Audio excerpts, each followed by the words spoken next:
सारा प्रणाम। बड़ी बहस में आपका स्वागत है। मैं हूं भूपेश कोहली। शांतिपूर्ण तरीके से किसान आंदोलन चल रहा था, किसी को किसी तरह की दिक्कत नहीं थी, सरकार से भी लगातार वार्ताएं चल रही थी। लेकिन अचानक से गणतंत्र दिवस पर ट्रैक्टर रैली क्या निकली, पूरे देश में उबाल आ गया, नजरिया ही बदल गया इस आंदोलन का। और अब रह रहकर छिटपुट हिंसा की घटनाएं लगातार सामने आ रही हैं। और अगर आज की बात करें, अब से कुछ घंटों पहले की बात करें, तो सिंघू बॉर्डर पर जबरदस्त पत्थरबाजी हुई है। आम नागरिक निकल आए हैं। उनका कहना है कि इस बॉर्डर को पुलिस खाली कराए, वरना अगर ये बॉर्डर खाली नहीं हो रहा तो हमको जाने दिया जाए, हम खाली करा लेंगे। दोनों तरफ से पत्थरबाजी हुई है।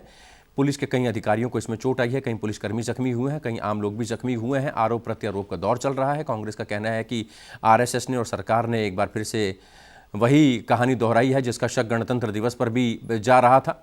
फिलहाल इसी मुद्दे पर बातचीत करेंगे, शुरू करेंगे बड़ी बहस।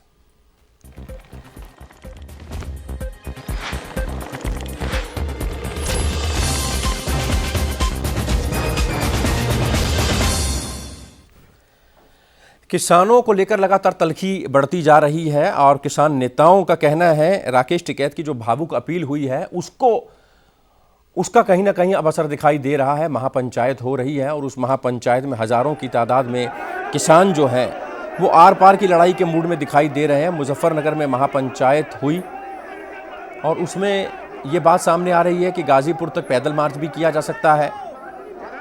फिलहाल अगर सिंघू बॉर्डर की बात करें तो वहां पर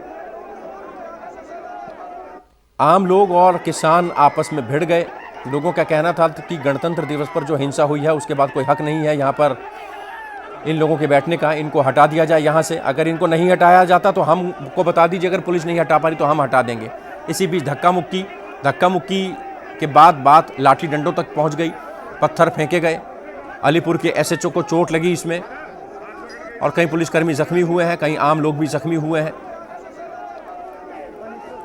कोशिश ये कि शांति बहाली रहे। सरकार की चाहत ये कि अब ये किसान आंदोलन खत्म हो जाए। विपक्ष इसमें बढ़ चढ़कर अब हिस्सा लेने के मूड में है। पहले राजनीतिक मंच मुहैया नहीं कराया जा रहा था पॉलिटिकल पार्टीज को, लेकिन अरविंद केजरीवाल की बात करें, कांग्रेस की बात करें, इंडियन नेशनल लोक दल की बात करें, समाजवादी पार्टी की बात करें, तमाम पॉलिटिकल पार्टीज अब इसमें बढ़ चढ़कर हिस्सा ले रहे हैं। उनका ये कहना कि हम किसानों के साथ हैं, किसानों के हितों की अनदेखी नहीं होने दी जाएगी, किसानों पर अत्याचार नहीं होने दिया जाएगा।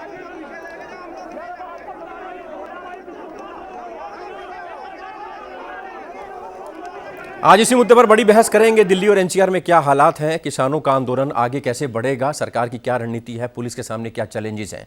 एक जबरदस्त पैनल हमारे साथ मौजूद है। अश्वनी शाही भारतीय जनता पार्टी के नेता, स्पोक्स पर्सन हमारे साथ मौजूद हैं। अजय वर्मा कांग्रेस के नेता हमारे साथ मौजूद हैं। ओपी सागर साहब पूर्व आईपीएस अधिकारी हमारे साथ मौजूद हैं। देवेंद्र सिंह किसान नेता भी हमारे साथ मौजूद हैं। सभी का स्वागत है। सबसे पहले बात सागर साहब आपसे, दिल्ली पुलिस के सामने इस समय क्या चुनौतियां, कितनी बड़ी तादाद में किसान अगर आते हैं उनको कैसे रोका जाएगा, क्योंकि गणतंत्र दिवस पर देखा संयम जरूर दिखाया पुलिस ने, लेकिन चोट भी खानी पड़ी। क्या रणनीति रहेगी? भूपेश जी देखिए, ये बड़ा ही मैं तो कहता हूँ निर्णायक मोड़ पे पहुंच गया है। जब भी कोई आंदोलन उग्र हो जाता है तो आंदोलन में फिर क्या होता है कि बैकफुट पे जाना पड़ जाता है। तो ये एक बड़ा सही समय है, एक ऐसा समय है कि वार्ता के लिए बहुत ही अनुकूल माहौल बन गया है। अब लेकिन अब इसको भुनाना कैसे है ये सरकार को देखना है, क्योंकि सरकार ने अब तक जो इतने राउंड्स की वार्ता के बाद में एक अड़ियल लुक जो देखा किसानों की तरफ से, जिसकी वजह से कोई लेकिन ये किसानों का कहना है कि सरकार अड़ियल लुक पे, कहीं ना कहीं दोनों में सामंजस्य बिठाने की ज़रूरत है। और वो क्यों नहीं बैठ पा रहा है मैं समझ नहीं पा रहा हूँ। एक किसानों के साथ वार्ता में भले ही उनके 40 प्रतिनिधि जा रहे हों, लेकिन बहुत सारे जो हैं वो इसमें संगठन एक साथ जुड़े हुए हैं और कोई ऐसी कलेक्टिव लीडरशिप नहीं है। उसके अभाव में एक बातचीत का सही सिलसिला नहीं हो पाता है। अगर कहीं कोई निर्णायक बिंदु आ भी जाता है, किसी निर्णय पे पहुंचने की बात होती है, तो उस पर दूसरा अलग हो जाता है। इससे क्या होता है कि बात बनती नहीं है। अब ये बड़ा सही समय है। मैं तो यही कहूँगा, हमने देखा है 35 साल की मेरे लॉ एंड ऑर्डर की सिचुएशन में यही होता है। कहीं पर भी अगर हिंसा हो गई तो फिर बाकी सारे लोग जो नेता खास तौर से हैं वो बैकफुट पे आ जाते हैं और फिर यही कोशिश होती है कि शासन से प्रशासन से वार्ता करके उसको जल्दी से जल्दी निपटा लिया जाए। अश्वनी शाही साहब, किसान एक नेता चीज़ राकेश और टिकैत कोई सा की- मैं एक बहुत छोटी सी बात ये कहना चाहता हूँ कि देखिए ये मौका चूकने नहीं, इस पे सरकार को ये नहीं सोचना चाहिए कि पीछे वार्ता नहीं हो पाई है और अब आगे भी शायद यही हो, लेकिन अब जो है नए सिरे से, बाकी सभी लोगों का मत यही है, तो नए सिरे सरकार से का तो ये वार्ता कहना है कि वो बातचीत के लिए तैयार है, लेकिन बातचीत किससे होगी अब ये देखना है। आऊँगा आपके पास सर, आगे भी टाइम है। अश्वनी शाही साहब, किसान नेता राकेश टिकैत की भावुक अपील, उनके आंसू, उन्होंने कहा कि मैं आत्महत्या कर लूँगा, किसानों का बलिदान व्यर्थ नहीं जाएगा, मैं यहाँ से नहीं हटूँगा। लग रहा था कि आंदोलन खत्म हो जाएगा, सब लोग वापस चले जाएंगे इस हिंसा के बाद, लेकिन जिस तरीके से उनके आंसू आए, जिस तरीके से उन्होंने भावुक अपील की, और उसके बाद जो महापंचायत हो रही है, सरकार कहीं ना कहीं बैकफुट पर आती दिखाई दे रही है एक बार फिर से, क्योंकि हज़ारों की तादाद में किसान एक बार फिर से कूच करेंगे, फिर से लॉ एंड ऑर्डर की सिचुएशन खराब होगी। बातचीत का विकल्प हालांकि सरकार बार बार कह रही है खुला हुआ है। भूपेश जी, राकेश टिकैत जी या हिंदुस्तान में कोई भी किसान नेता हो या कोई भी दल हो, कुछ हो, लोकतंत्र में विरोध करना एक उसकी लोकतंत्र की खूबसूरती माना जाता है और वो उसमें सरकार ने हमेशा कहा है और स्वागत किया है कि आप आइए और इसका विरोध करिए लोकतांत्रिक तरीके से। लेकिन इसमें 3-4 बातें हुई। पहला तो विरोध शुरुआत में ठीक चला, उसके बाद कुछ अलोकतांत्रिक चीजें आनी शुरू हो गई, जिसको बार बार दोहराना हम लोगों को ठीक नहीं रहा, जैसे सिख फॉर जस्टिस और उसके बाद वो खालिस्तानी नारे और प्रधानमंत्री जी के मरने, ये सब अलोकतांत्रिक चीजें होती चली गई। 26 जनवरी को उस अलोकतांत्रिक चीजों की पराकाष्ठा हो गई जब तिरंगे का अपमान करते हुए ये लोगों ने देश को शर्मसार करने का काम किया। हो सकता है कि वो उसी किसान नेताओं में से हो सकता है कि वो बाहरी घुसपैठिए हों, ये जांच का विषय एसआईटी उसके लिए घोषित कर दी गई है, एसआईटी उसकी जांच करेगी, जांच का रिपोर्ट सामने आएगा। लेकिन जो कल की घटना जो हुई, उत्तर प्रदेश सरकार ने, मजिस्ट्रेट ने उनको खाली करने का आदेश दे दिया, उसके बाद से राकेश टिकैत जी के ऊपर चूंकि मुकदमे हो गए हैं, बाकी सिंघू बॉर्डर से लेकर टिकरी बॉर्डर लगभग सब जगह से, आपकी ही रिपोर्ट में बता रहा हूं कि लगभग खाली हो गया है, 20% लोग वहां बचे हैं। जो बड़े नेता थे जो इसकी अगुवाई कर रहे थे वो नेता अब बचे नहीं, अपने घरों को वापस जा चुके हैं। अब यहां पर स्थिति बड़ी विचित्र ये हो गई कि इन्होंने एक घड़ियाली आंसू, मैं कहूंगा, कहना जो नहीं सरकार चाह चाहिए। रही थी वो हो गया था कल जी, जो सरकार चाह रही थी वो हो गया था कल। नहीं, सरकार तो हमेशा वार्ता के लिए, देखिए सरकार जो वार्ता चाहती थी और आज राकेश टिकैत जी भी कह रहे हैं कि हम वार्ता से ही हल निकालेंगे। उस बीच में उन्होंने घड़ियाली आंसू बहाकर अपने लोगों के बीच में लोगों को भावुक करने का एक काम किया है। हिंदुस्तान की जनता भावुक होती है। देखिए साउथ में जयललिता जी क्या देहांत हुआ था, कितने लोगों ने आत्महत्या कर ली। अजय जी, तो भावुकता का देश है हिंदुस्तान, भावुकता का देश है, भावुक अपील की है, लेकिन कांग्रेस पर यह लगातार भारतीय जनता पार्टी आरोप लगा रही है कि कांग्रेस भड़काने का काम कर रही है, किसान नेताओं को भड़काने का काम कर रही है, किसानों को भड़काने का काम कर रही है, सरकार के खिलाफ रणनीति बनाने का काम कर रही है। देखिए, आपने देखा आज 61 दिन हो गए, 170 से ज़्यादा मौत किसानों की हो गई। इसकी जिम्मेदार तो कहीं ना कहीं देश की सरकार है, इसका दायित्व बनता है। देश के गृह मंत्री, पुलिस वाले हमारे भाई हैं, साथी हैं, जय जवान जय किसान का नारा है। जब से 170 लोग का परिवार मरा है, एक दिन भी देश की सरकार का कोई मंत्री, कोई कारिंदा, ना प्रधानमंत्री दिल्ली में रहते हुए एक किसी को देखने नहीं गए। चूँकि एक्चुअली में इनका पॉलिटिकल विंडक्टा एजेंडा है, और पॉलिटिकल विंडक्टा एजेंडा तो जब भी दिख गया था वो फोटो लगाकर देश के प्रधानमंत्री, ज्ञानवान प्रधानमंत्री जी के साथ, देश के गृह मंत्री जी के साथ, देश के प्रधानमंत्री जी के घर में वो फोटो, अगर ये फोटो राहुल गांधी या प्रियंका जी या सोनिया जी के साथ हो गया होता तो हिंदुस्तान के हर स्टेट्स में भारतीय जनता पार्टी के वो प्रवक्ता, वो वीर, वो बयानवीर जो झूठ की बिसात उगाते हैं, अब तक राष्ट्रद्रोही, देशद्रोही, पता ना क्या क्या घोषित कर देते हैं और सुबह दोपहर शाम वही चलता रहता, उस पर ही चर्चा होती रहती है और सब चीज़ें भूल जाते। लेकिन चूंकि ये तो बड़ा साहसिक कदम है, देश के प्रधानमंत्री जी का फोटो। नहीं, आप भड़का रहे हैं लोगों को, आप किसानों को भड़का रहे हैं, जो आरोप आप पे लग रहे हैं। जी, मैं वही बताने जा रहा हूँ। हाँ। हम लोग अन्नदाता के साथ थे, अन्नदाता के साथ हैं, अन्नदाता के साथ रहेंगे। ये हमारा एक निजी मामला नहीं है, विपक्ष का मामला नहीं है, 68 करोड़ किसानों का मामला है, हिंदुस्तान के अन्नदाता का मामला है। और सरकार जिस वोट से, जिनके बच्चों से, जिनके वोट से बन के आई, जिन्हें उनको बैल के लिए सरकार पे भरोसा करे तो कैसे करें।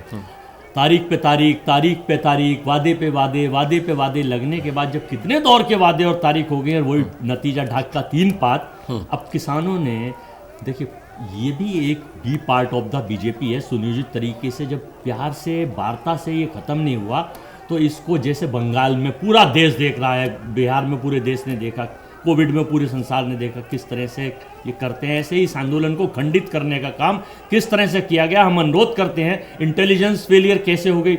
लाल किला जब आप बेच देंगे, लाल किला बेच दिया डालमिया को, रेल बेच देंगे, हवाई अड्डे बेच देंगे, जब आप बेच देंगे फिर आप उम्मीद करेंगे तो कैसे वहां चिड़िया का पत्ता भी घुस जाएगा, कैसे चिड़िया का बच्चा घुस जाएगा। देवेंद्र जी लगातार कैसे जवान घुस गए वहां। चलिए जनाब खत्म कर दूं मैं कि आखिर इसकी जांच होनी चाहिए। और सुरजेवाला जी ने प्रेस कॉन्फ्रेंस करके कही, आज राहुल जी ने कहा, हमारा भी मत है, गृह मंत्री को सबसे पहले नैतिकता के आधार पर इस्तीफा दें और ये जो माहौल हिंदुस्तान में जो हत्याएं 170 हुई हैं इनके लिए मुआवजा दिया जाए, इनके घर जाया जाए। चलिए देवेंद्र सिंह जी, किसान नेता राकेश टिकैत की भावुक अपील के बाद एक बार फिर से ये जो आंदोलन था ये खड़ा होता दिखाई दे रहा है।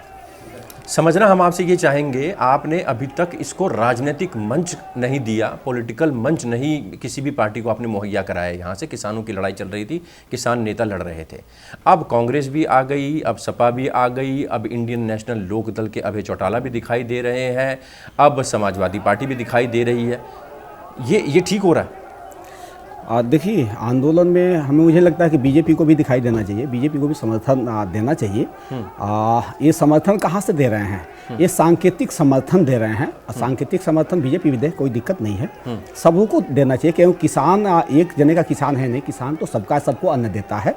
तो ये समर्थन दे रहे हैं, सांकेतिक दे रहे हैं। इनको समर्थन तब देना कहा जाए जब संसद में, जैसे संसद चल रहा है, जैसे एक अलोकतांत्रिक काम किया जा रहा है कि एक आम आदमी पार्टी के लोगों का वहाँ अंदर प्रवेश नहीं दिया जा रहा है, पता नहीं किस नियम के तहत नहीं दिया जा रहा है। वैसे ही एक कांग्रेस चाहे सपा बसपा चाहे जो भी पार्टी हैं, इनके जो नुमाइंदे हैं जो संसद में बैठे हैं, वहां अपना आंदोलन खड़ा करें, वहां प्रोटेस्ट करें, वहां बात उठाएं, तब तो माना जाए कि समर्थन कर रहे हैं। वहां तो जा करके इनके गिरेवान में तोता बैठा हुआ है बांधने के लिए कि तू थोड़ा सा बोलेगा तो तेरा तोड़ देंगे, गर्दन मरोड़ देंगे सीबीआई के माध्यम से। तो वहां बोले, वहां अपना समर्थन, पता चलेगा समर्थन दे रहे हैं कि नहीं दे रहे हैं। ये तो एक सांकेतिक बात है कि अपना आकर के बोल के चले गए, तो इसको हम ज्यादा तवज्जो नहीं दे रहे हैं। किसान सक्षम है, किसान लड़ने के लिए सक्षम है, किसान नेता आते जाते रहेंगे, लेकिन किसान तो वही है, किसान अपना रास्ता तय कर लेगा। पॉलिटिकल पार्टीज के कई नेता वहां पहुंच रहे हैं, आपके मंच का इस्तेमाल होगा, मोदी सरकार पर निशाना साधा जाएगा,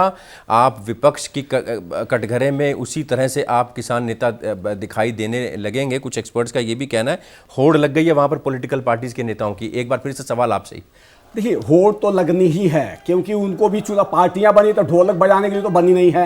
रजिस्ट्रेशन हुआ है पॉलिटिकल पार्टी के लिए तो ढोलक नहीं बजाएंगे, जाहिर है राजनीति करेंगे, राजनीति कर रहे हैं, बीजेपी जैसे राजनीति करिए, सपा बसपा सारे पार्टी राजनीति कर रहे हैं, तो इसमें कोई अछूता नहीं है। लेकिन वहां मंच पे आज भी मैं वहां गाजीपुर बॉर्डर पे था, तो कोई भी नेता, सारे नेताओं ने खुद अपना मना कर दिया, नहीं मंच पे हम नहीं जाएंगे, हम नीचे से अपनी बात रखेंगे कि नॉन पॉलिटिकल है, उसका सम्मान करेंगे। बहुत अच्छी बात है कि नॉन पॉलिटिकल था, नॉन पॉलिटिकल रहेगा। शाही साहब, क्यों आप आम आदमी पार्टी के सांसदों को रोक रहे हैं, पार्लियामेंट में नहीं जाने दे रहे? क्या डर लगता है हल्ला हो जाएगा, पार्लियामेंट में सारी दुनिया देख लेगी, देश देख लेगा कि क्या मुद्दा है, असल बात सामने आ जाएगी, क्या वजह है? देखिए, संसद में जाने से रोकने का कोई किसी का विचार नहीं है, लेकिन इसी कृषि बिल पर आप राज्यसभा में पिछली बार देख चुके हैं कि किस तरीके से आम आदमी पार्टी संजय सिंह ने गुंडई की, चढ़कर माइक तोड़ा और मार्शल का गला दबाने की कोशिश की। उसको देखते हुए आज कृषि बिल पर फिर से उन लोगों की योजना थी, इस वजह से वहां पर रोक दिया गया, ये गुंडई ना हो पाए। अब इस किसान आंदोलन में एकदम सभी राजनीतिक पार्टियां जो पीछे से खड़ी थी, आज उनका मुखौटे उतर गए हैं और वो सबके सामने नंगी होकर अपने आप बिलबिलाकर मंच की तरफ भाग रही हैं। किसान नेता उनको मंच पे नहीं चढ़ने दे रहे हैं, वो लोग कहीं पिलर पर बैठकर बाइट दे रहे हैं कि हम गाजीपुर में हैं। अब एक नेता उनका कह रहा है, जो राजनीतिक एजेंडा उनका ये था कि बिल लागू किया गया, सुनिए देवेंद्र जी, बिल लागू किया गया दिल्ली विधानसभा में, बिल को पास किया गया, उसके बाद बिल फाड़ा गया और आज वही पानी और बिजली की व्यवस्था कर रहे हैं। किसान नेताओं ने मना कर दिया। ये लोग लेकर दौड़ रहे हैं, क्यों? इनका एजेंडा है कि महफिल कौन लूटेगा। आज का यह है कि महफिल लूट के कौन ले जाएगा। अखिलेश यादव वहां से फोन कर रहे हैं, आम आदमी पार्टी ये कर रही है, उसके बाद हर व्यक्ति जो आज उनका खैरख्वाह बन रहा है। मैं कहना चाहूंगा कि सिर्फ और सिर्फ भारतीय जनता पार्टी जो केंद्र में सरकार जिसकी चल रही है, उसके अलावा किसानों के लिए कोई सोचने वाला नहीं है। ये एक नया रिफॉर्म लाया जा रहा है जो पूरे 135 करोड़ देशवासियों के लिए है, और उस रिफॉर्म पर ये चंद लोग जो लोकतांत्रिक और अलोकतांत्रिक तरीके से राजनीतिक नेताओं के जो पीछे से अभी तक भाषण आ रहे थे, कांग्रेस की मैं बात करना चाहूंगा। क्यों राहुल गांधी आज जो है इस तरीके की भाषा बोल रहे हैं? पीछे से भड़काने का काम अभी वहीं पर किसानों के बीच में बैठकर किया है। सुरजेवाला जी ने हमेशा भड़काऊ बयान दिया है। इन लोगों को अपने गिरेबान में झांक कर देखना चाहिए। अभी हमारे मित्र अजय जी कह रहे थे, मैं इनको याद दिलाना चाहूंगा, ये 170 मरे हैं हमारे देश के ही थे, लेकिन आपको क्या याद है सांगरिया गोलीकांड जो 70 में हुआ था? कितने किसानों को मरवाया था आपने? कितने किसान जेल गए थे? उसको भी याद कर लीजिए। अपने गिरेबान में झांकने का काम कीजिए। अजय जी, गोली चलवाने वाले क्यों आपके नेता भड़काऊ बयान देते हैं, जैसा भारतीय जनता पार्टी आरोप लगा रही है? इसका क्या महोदय, भारत का एक ज्ञानवान डिग्रीधारी वास्को डिगामा साहब आए थे गुजरात से। भारत का जन्म ही 2014 में हुआ है। हिंदुस्तान का हर वीर, बीजेपी का वीर कहता है कि 2014 से पहले भारत नहीं था, रेल नहीं थी, मेरी सुने जरा, रेल नहीं थी, विकास नहीं था, बिजली नहीं थी, सड़क बेचा जा रहा है, जेल नहीं थी, ठीक है। तो 2014 से 70 और 80 84 की जिक्र करना बेमानी बात है, ये इनका एजेंडा है। अब दूसरा सुन लीजिए, हमारे भारत में देखिए हिटलर के यहाँ तो लोकतंत्र नहीं थी, सीधी सीधी डिक्टेटरशिप जर्मनी में लागू थी 1933 में जब वो चांसलर बने, और 37 में वर्ल्ड युद्ध सेकंड हो गया था। तो वहाँ तो खुली डिक्टेटरशिप लागू है, संविधान है। हमारे यहाँ लोकतंत्र है, लेकिन 2014 से हमारे यहाँ लोकतांत्रिक डिक्टेटरशिप हो गई है इनडायरेक्टली। यहाँ की जो है ना अब ये लोकतांत्रिक इनडायरेक्टली डिक्टेटरशिप है। और कांग्रेस पार्टी और हम एक अनुरोध करेंगे, प्रधानमंत्री जी को ज्ञापन देंगे कि भारत के संविधान में परिवर्तन किया जाए और यहाँ डिक्टेटरशिप लागू कर दी जाए। आपके नेता क्यों भड़का रहे हैं? भारतीय जनता पार्टी कह रही है राहुल गांधी क्यों भड़का रहे हैं कि नहीं सुनेंगे? हस्ताक्षर भी तो दे चुके हैं भूपेश जी ये लोग। मैं बोला नहीं, चलिए एक एक करके बोलेंगे तो बात समझ में आएगी। हाँ, भड़काने की जहां तक बात है, बताइए हम किसको भड़काएं? कब? जब 50 दिन मुझे दे दो, ये नोटबंदी के बाद नहीं मैं फांसी पे लटक जाऊंगा। वो चौराहे और फंदे ढूंढ रहे हैं, फांसी पे लटको, काला धन आएगा। कोई काला धन नहीं था, याद दिला रहा हूं, इसलिए लोग भरोसा नहीं कर रहे। 2 करोड़ नौकरी दूंगा, 4 करोड़ छीन ली, 15 लाख दूंगा, छीन लिए, 5 ट्रिलियन 10 ट्रिलियन जीडीपी बनवाऊंगा, छीन लिए, -7 -9। आखिर भरोसा करें तो कैसे करें? अच्छा, आंकड़े, अगर ये सारे समय डिबेट का भूपेश जी, आंकड़े में वर्ल्ड वाइड बता सकता हूँ, चाहे भूखमरी का हो, हैप्पीनेस का हो, खाद्यान्न का हो, मेरे पास सारे आंकड़े। खैर छोड़ दीजिए, आज किसानों का मुद्दा है। कांग्रेस पार्टी ना भड़का रही, ना कांग्रेस पार्टी किसी को कर रही। आम आदमी 136 करोड़ लोगों के साथ है। इनकी प्लांटेड स्कीम में ना हम थे ना हैं। हमें सत्ता से कोई लालच नहीं है। सागर साहब, सत्ता में हम थे, सत्ता 70 साल ये कहते हैं कर चुके। 6 साल में इन्होंने जो पेट भरा है हिंदुस्तान की जनता का, वो इतिहास गवाए। ऐसा तो जर्मन के तानाशाह हिटलर ने भी नहीं किया। चलिए सागर साहब, समझना चाहेंगे आपसे, अगर इस तरीके से कूच करते हैं, जिस तरीके से महापंचायत चल रही है, वहाँ पर हजारों की तादाद में किसान बताए जा रहे हैं, वहाँ से अगर किसान आते हैं, हरियाणा से भी अगर किसान कूच करते हैं, उत्तर प्रदेश के अलग अलग किसानों से कूच करते हैं, तो दिल्ली के लिए कितनी मुश्किल, और इस सिचुएशन को संभालने के लिए दिल्ली पुलिस किस रणनीति पर काम करेगी?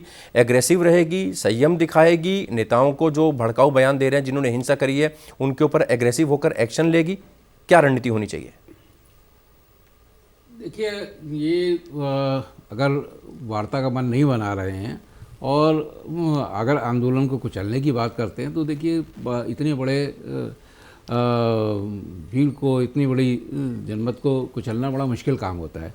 लेकिन अगर एज ए पुलिस ऑफिसर मैं कहूँ तो हमारे पास बहुत सारे रास्ते हैं जहाँ पर कि चेक नाके लगा के छोटे छोटे ग्रुप्स को तो रोका जा सकता है। भीड़ एकदम हो जाती है, फिर उस पर कंट्रोल करना बहुत ही मुश्किल काम है। इसलिए ये जो है एक रणनीति बना ली जाए कि हमें कहाँ कहाँ पर उनको रोकना है, कहाँ उनको नहीं पहुँचने देना है। और सारी प्रशासन कर भी रहा है, जगह जगह जहाँ पर भी उनको ज़रूरत पड़ रही है वो वहाँ रोक रहे हैं, बैरिकेडिंग कर दे रहे हैं, फोर्स लगा दे रहे हैं, उनका आगे मूवमेंट बंद कर दे रहे हैं। ये हाँ एक अपनाई हुई प्रक्रिया है, हमेशा से सफल भी रही है। तो ये तो करना ही पड़ेगा अगर उनको वहाँ नहीं पहुँचने देना है। पहुँचने के बाद में भीड़ इतनी ज़्यादा हो जाएगी, और भीड़ में देखिए एक मॉब मेंटेलिटी होती है, कोई जो है किसी की सुनता नहीं है बड़े, और ख़ास तौर से जहाँ पे ऐसी जो है लीडरलेस मॉब हो, वहाँ तो बहुत ही दिक्कत है। हम लोगों ने देखा है, ये बहुत ही मतलब प्रैक्टिकली इट इज़ इम्पॉसिबल कि वहाँ पर आप जो हैं इतनी बड़ी भीड़ को, ये तो लाखों की संख्या में पहुँचने की बात कर रहे हैं।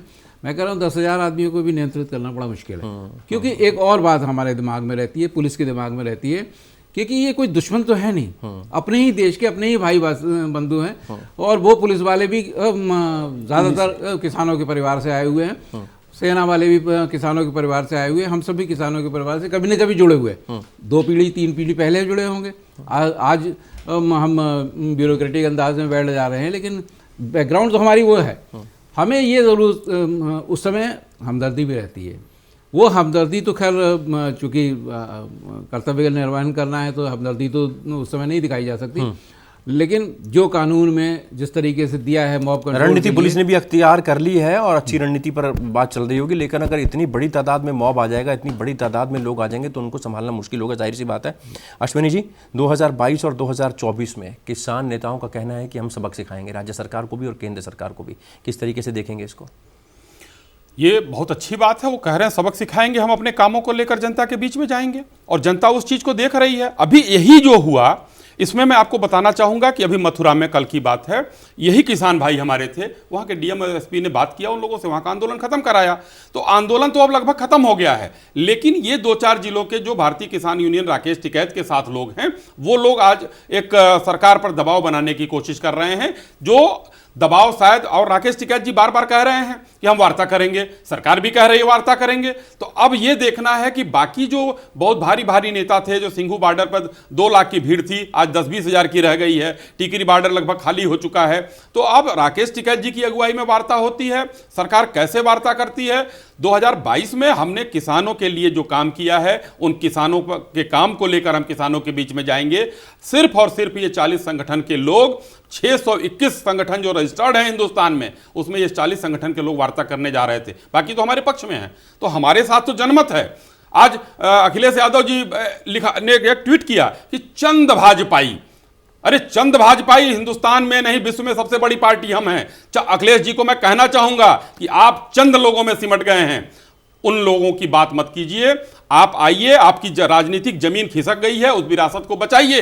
भारतीय जनता पार्टी अपने कामों को लेकर, अपने किए हुए अच्छे कामों को लेकर, जिसको कांग्रेस ने अभी खारिज किया, कांग्रेस 56 साल तक सरकार में रही, लोकतंत्र के हत्यारे ये लोग हैं, इमरजेंसी लगाने वाले, और भारतीय जनता पार्टी को ये 6 साल में सिखाएंगे। आने दीजिए, आने वाले दिनों में एक एक इन लोगों के किए हुए कुकृत्यों को हम लोग सही करने का काम कर रहे हैं। और देश आज जो जीडीपी की बात कर रहे हैं, आईएमएफ की चीज पढ़ लीजिए कि डबल डिजिट में सबसे ज्यादा रिकवरी करने वाला हिंदुस्तान वर्ल्ड का पहला देश बनेगा। कहां हैं आप लोग? मुगालते में हैं। जितने साल 56 साल हिंदुस्तान के लोगों को आपने, ठीक है आपने काम किया। अच्छा जी, मुगालते में हैं आप लोग। 2022 और 2024 का जो डर आप लोग दिखा रहे हैं, कई यूनियंस और करोड़ों की तादाद में किसान जो हैं वो इस बिल के पक्ष में, भारतीय जनता पार्टी का दावा, इसका जवाब है? देखिए 68 करोड़ किसान हैं देश के, और पूरे आंकड़े उठाइए आप, अगर सब्सिडीज देखें तो नेगेटिव सब्सिडीज जा रही है, मंडियों का देखें तो कितना बुरा हाल है, एमएसपी।